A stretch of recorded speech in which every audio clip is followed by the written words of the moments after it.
Praise the lord. పరిశుద్ధుడయ్యున్నటువంటి మన దేవుని పేరట ఈ రోజున ఉపవాస వాక్య ధ్యానంకు ప్రతి ఒక్కరికి వందనాలు. Praise the lord.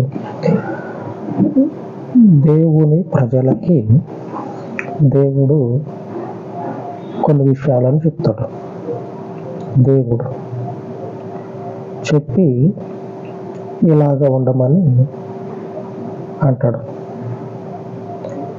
ఈ చెప్పిన తర్వాత వాళ్ళ జీవితాలు మునుపట్లాగా ఉండవు. దేవునికి మనుషునికి తేడా అదే. మునుపట్లాగా ఉంటే అసలు దేవునిలో ఉన్నాము అని అనుకోవద్దు. దేవుని దగ్గరికి రాకముందు మునుపు ఎట్లాగా ఉన్నామో వచ్చిన తర్వాత కూడా అట్లాగనే ఉంటే దేవునికి దేవుని ప్రజలకి మధ్య తేడానే ఉండదు. నిజమే కదా? ఒకసారి ఆలోచన చేస్తే నిజమే అనిపిస్తుంది. ఇశ్రాయేలీయుల ప్రజలు మన్ను విసుకుతూ ఉంటారు. మట్టి విసుక్కుంటూ ఉంటారు.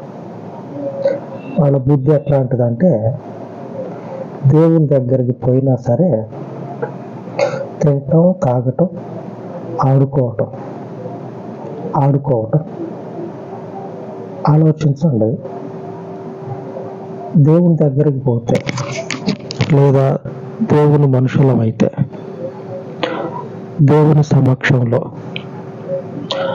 ఆడటం ఎంతవరకు సమంజసం, ఆడుకోవటం ఎంతవరకు సమంజసం చెప్పండి మీరు. దేవుని సమక్షంలో అంటే అర్థం ఏంటంటే ఆ ఒక్క ఆదివారం తప్పించి మిగిలినన్ని రోజులు దేవుని సమక్షంలో మనం లేము అనేటువంటి భ్రమ ఆలోచన విడిచిపెట్టండి. ఆ ఒక్క రోజుతో పాటు జీవితం ముగిసేంత వరకు అన్ని రోజులు ఆ ఒక్క రోజులాగే ఉంటాయి. దేవుని ఉద్దేశంలో, దేవుని ఆలోచనలో, ఆయన ఉద్దేశంలో ఆయన కోరుకునేటువంటిది ఏమిటంటే ఆదివారం ఒక్కరోజు ఎలాగైతే దేవుని సమక్షంలో ఉంటారో అలాగనే జీవితాంతం కూడా దేవుడు మన సమక్షంలో ఉంటాడు. అంటే ఇప్పుడు మన తోటి దేవుడు ఉన్నాడని అర్థం. మరి ఉన్నాడు. ఉంటే ఈ ఆడటం ఇదేంది, తినటం తాగటం అంటే కొంచెం పక్క పెట్టండి. తినటం తాగటం అంటే దేవుని సన్నిధిలో తిని తాగటం వల్ల వచ్చిన నష్టం లేదు. ఆడటం ఏంది, దేవుని సమక్షంలో ఆడుకోవటం ఏంది. యేసు ప్రభు అంటాడు, నేను మిమ్మల్ని పవిత్రపరిచే దేవుణ్ణి. మట్టి తీసుకునేటువంటి మనల్ని పవిత్రపరుస్తాడంట. ఆమేన్.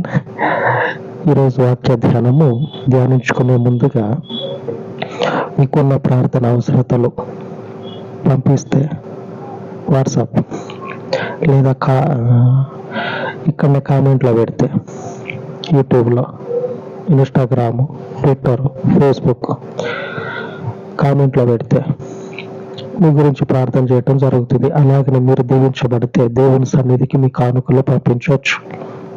ఆమేన్. అలాగనే మీ జీవితాలు ఆశీర్వదించబడాలని మీరు కామెంట్లో పెట్టకపోయినా సరే చేసే ప్రార్థనలు మీకు కనపడుతూనే ఉన్నాయి, వినపడుతూనే ఉన్నాయి. ఖచ్చితంగా మీ గురించి ప్రార్థన చేస్తాం.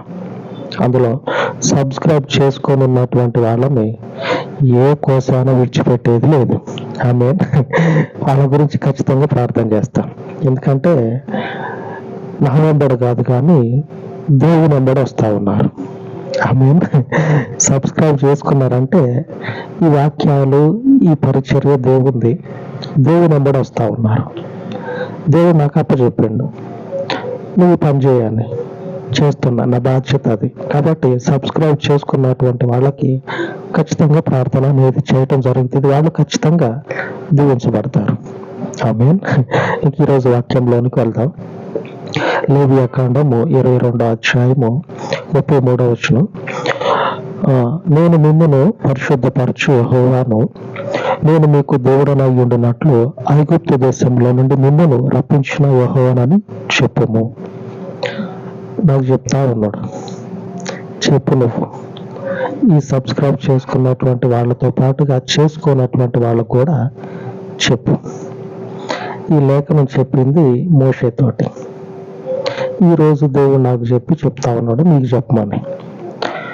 మోషేతోటి అంటా ఉన్నాడు, మోషే, మట్టి తీసుకునేటువంటి మనుషులకి, నాగరికత తెలియనటువంటి మనుషులకి నాగరికత తెలియజేసి నేర్పించడంతో పాటుగా దేవుని యందు భయభక్తులు కలిగి ఉండాలా, అలాగనే దేవుని ఎడల వాళ్ళ జీవితాలు ఎలాగుండాలనో అది కూడా తెలుసుకోవాలా. కాబట్టి నువ్వేం చేస్తావంటే వాళ్ళకి తెలియజేయి, నువ్వు తెలియజేయి. ఎందుకంటే దేవుని మనుషులు ఒక సక్రమమైనటువంటి జీవితాన్ని కలిగి ఉండాలి. సక్రమమైనటువంటి జీవితం. ఆ ఐగుప్తు దేశంలో వాళ్ళు సరి అయినటువంటి జీవితం అనేది వాళ్ళకే లేదు. ఇక దేవునికి ఏముంటది? దేవునికైతే అసలే లేదు. అందులో పరిశుద్ధుడైన దేవుని ముందు అసలే లేదు. చాలా వ్యత్యాసం ఉన్నది. ఎక్కడో అగాధంలో ఉన్నట్లుగా ఉన్నారు వాళ్ళు. అటువంటి మనుషులకి మనం కూడా ఒకనొకప్పుడు అదే స్థితిలో ఉన్నాం. అగాధము, చేయి ఇచ్చినా సరే, తాడేసినా సరే బయటికి లాగలేనటువంటి అగాధం, పైకి తీసుకురాలేనటువంటి అగాధంలో ఉంటే ఆయన సరి అయినటువంటి విధులను దయచేసి మనల్ని నడిపిస్తా ఉన్నాడు. ఎందుకంటే ఆయన ప్రజలని ఆయన మాత్రమే పరిశుద్ధపరుస్తాడు, పవిత్రపరుస్తాడు. పరిశుద్ధపరిచి పవిత్రపరిచే దేవుడు. ఈ ఇశ్రాయేలీయుల ప్రజల జీవితాలు ఐగుప్తు దేశంలో నాగరికత లేని స్థితిలో ఉన్నాయి కదా. నాగరికత కొంచెం సేపు పక్కన పెడితే అసలు దేవుని సమక్షంలో ఎలాగ ఉండాలనో ఆ విషయాలు కూడా అస్సలు తెలియవు. వాళ్ళ స్థితి ఎలాగుందంటే, దేవుని సన్నిధిలో, దేవుని దగ్గర నిర్గమకాండము 32వ అధ్యాయం 6వ వచనంలో, మరునాడు వారు ఉదయమున లేచి దహన బలులను సమాధాన బలులను అర్పించిరి. అప్పుడు జనులు తినుటకును త్రాగుటకును కూర్చుండి ఆవుటకు లేచిరి. దేవునికి కానుకలు ఇవ్వటం, అలాగనే చేసుకున్న ఒప్పందాలను నెరవేర్చుకోవటం, అలాగనే దహన బలులు ఇవ్వటం అప్పటి రోజుల్లో అంత బాగానే అయిపోయింది. తర్వాత అసలైనటువంటి జీవితం బయటకు వచ్చింది. దేవుని దగ్గర అసలైనటువంటి జీవితం బయటకు వచ్చింది. తిన్నారు, తాగారు, కూర్చున్నారు. ఇక తర్వాత చేయాల్సింది మొదలైంది. అసలైంది ఆట ఆడుతూ ఉన్నారు. ఆడటం అంటే ఏమాట?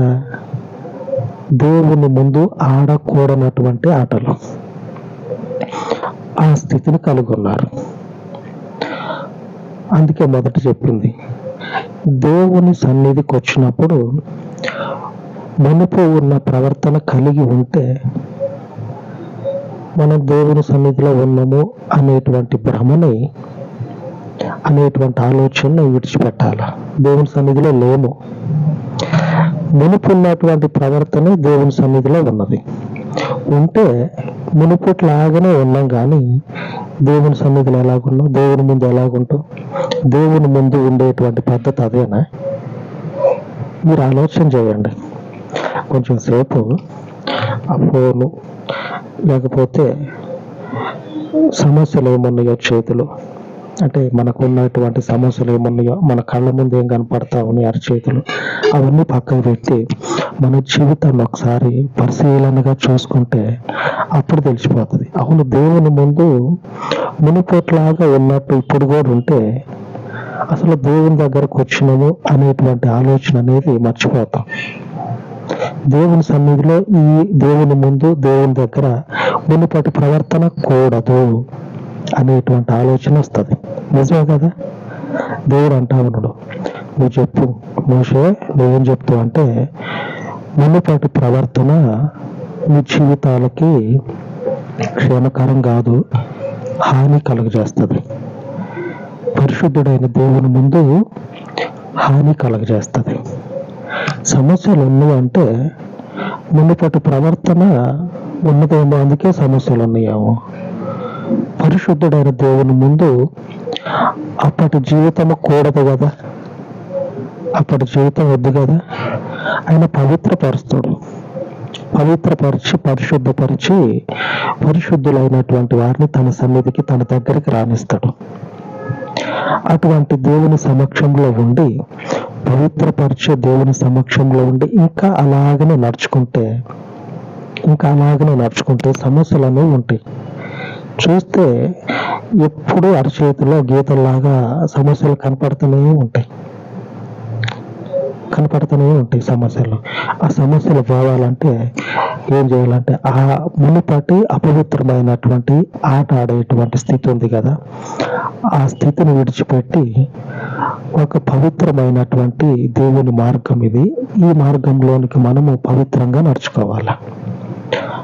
ఆ తర్వాత అదే ప్రజలకి ఆడుతా ఉన్నారు కదా, వాళ్ళకి దేవుడు ఏమని చెప్తా ఉన్నాడు అంటే, ఇదొద్దు, ఈ జీవితం మీకొద్దు, ఇక మీదటికి ఒక కొత్త జీవితం మీకుంది. ఆ జీవితంలో మీరు చేయాల్సిన పనులు ఇవి. ఏంటి అంటే, ద్వితీయోపదేశకాండం 5వ అధ్యాయము 1వ వచనం, మోషే ఇశ్రాయేలీయులందరినీ పిలిపించి ఇట్లా, నేను ఇశ్రాయేలీయులారా, నేను మీ వినికిడిలో నేడు చెప్పుచున్న కట్టడలను విధులను విని వాటిని నేర్చుకొని వాటిని అనుసరించి నడువుడి.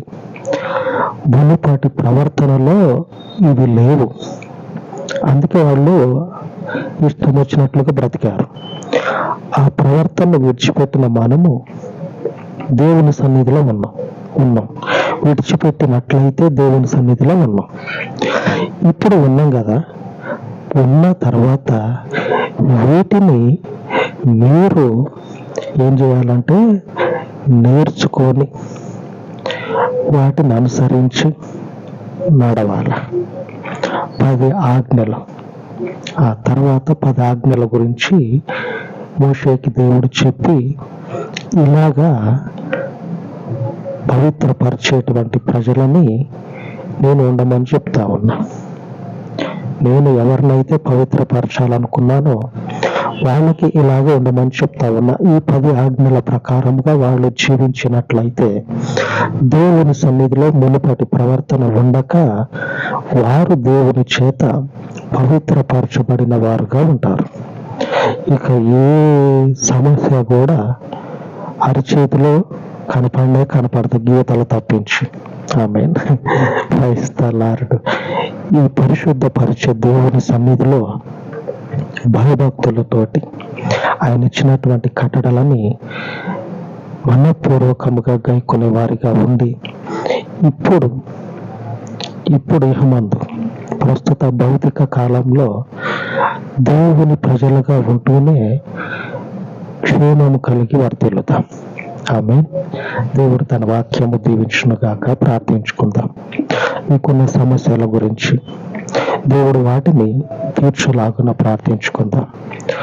పరిశుద్ధుడైన తండ్రి, పవిత్ర గ్రంథంలో నీవు సెలవిచ్చినట్లు నీతి కలిగినటువంటి నీ విధులను కట్టడలను ఒకడు గైకొనుట వలన వాటి వలన బ్రతుకునని లేఖనము సెలవిస్తూ ఉన్నది. పరిశుద్ధుడైన తండ్రి, హానికరమై ఉన్నటువంటి పరిస్థితులలో కొట్టుమిట్టాడుతున్నటువంటి నీ ప్రజలను దర్శించి లేఖనాలకు అనుకూలముగా వారి జీవితాన్ని మలుచుకునే కొలది వారికి ఉన్నటువంటి ప్రతి హానికరమైనటువంటి పరిస్థితులను నీ ఆత్మచేత తండ్రి లయపరచి నీ బిడల పక్షముగా నిలబడి వారికి తండ్రి వారి జీవితంలో జయమును అనుగ్రహించి నెమ్మదిని, క్షేమమును దయచేసి మీ పేరట వర్ధిల్లే జీవితాన్ని వారికి అనుగ్రహించమని మీ పాదముల చెంత తండ్రి ఈ మనవులు ప్రతిష్ఠించి యేసు నామమున ప్రార్థించి వేడుకొనుచు ఉన్నాను తండ్రి. ఆమేన్, ఆమేన్. దేవుని శాశ్వత కాలపు కృప ఆయన పరిశుద్ధులకు తోడై ఉండును గాక. ఆమేన్, ఆమేన్.